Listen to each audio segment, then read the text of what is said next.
आज ही Doubtnut app download करें। Doubtnut पर अपने सभी गणित, रसायन विज्ञान, भौतिक विज्ञान और जीव विज्ञान के डाउट्स का करो सफाया। बस प्रश्न की फोटो खींचो, एक ही प्रश्न को क्रॉप करो और तुरंत वीडियो सोल्यूशन पाओ। अभी डाउनलोड करें। हेलो दोस्तों, हमारे पास एक प्रश्न है। बल को परिभाषित करते हुए इसके प्रभावों एवं प्रकारों की उदाहरण सहित व्याख्या कीजिए। तो आइए हम देखते हैं बल की परिभाषा होती क्या है।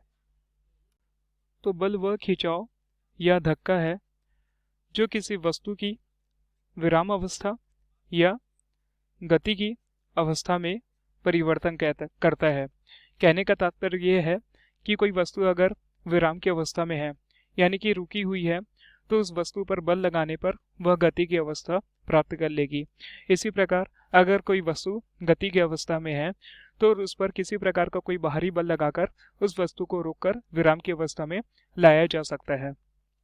हम बल को सूत्र के रूप में लिखते हैं F बराबर एम ए, जहाँ F हमारा किसी वस्तु पर लगने वाला बल है, m उस वस्तु का द्रव्यमान और a गति के कारण उस वस्तु पर प्राप्त होने वाला त्वरण होता है।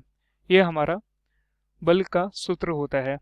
अब हम देखते हैं बल कितने प्रकार के होते हैं। असंतुलित बल। आइए असंतुलित बल को हम एक चित्र के माध्यम से समझते हैं। मान लीजिए यह कोई m द्रव्यमान का कोई पिंड है। इस पिंड को दो अलग अलग सिरों से बांधा गया है। तो मान लीजिए ये दो अलग अलग सिरा की जो दिशा है वह A और B की ओर है।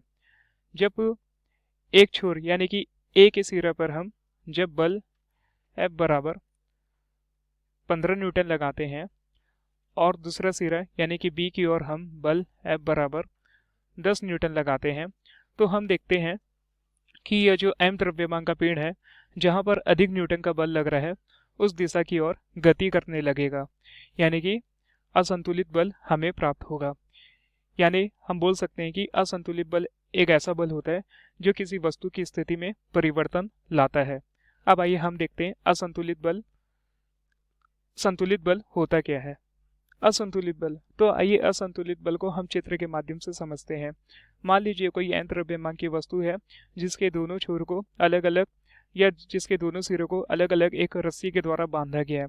मान लीजिए इन दोनों छोर की दिशा A और दूसरे छोर की जो दिशा है वो B की ओर है। जब छोर A पर हम 20 न्यूटन का बल लगाते हैं और इसी प्रकार जब छोर B पर हम 15 न्यूटन का बल लगाएंगे, छोर B पर हम 20 न्यूटन का बल लगाएंगे, तो हम देखेंगे कि वस्तु की स्थिति में किसी भी प्रकार का परिवर्तन नहीं होगा, क्योंकि दोनों छोर पर जो हमारा बल है वो बराबर लग रहा है। तो वस्तु अपनी किसी भी प्रकार की स्थिति में परिवर्तन नहीं करेगी। तो हम बोल सकते हैं संतुलित बल वह बल होता है जिसमें वस्तु की स्थिति में किसी भी प्रकार का कोई परिवर्तन हमें दिखाई नहीं देता, संतुलित बल कहलाता है। अब हम बल का ऐसा ही मात्रक देखते हैं। तो बल का जो ऐसा ही मात्रक होता है, बल का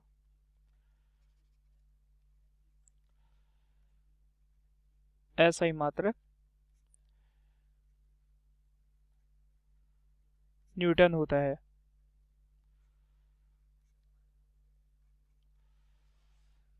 यह बल की परिभाषा, बल के प्रकार व बल के ऐसा ही मात्रक है।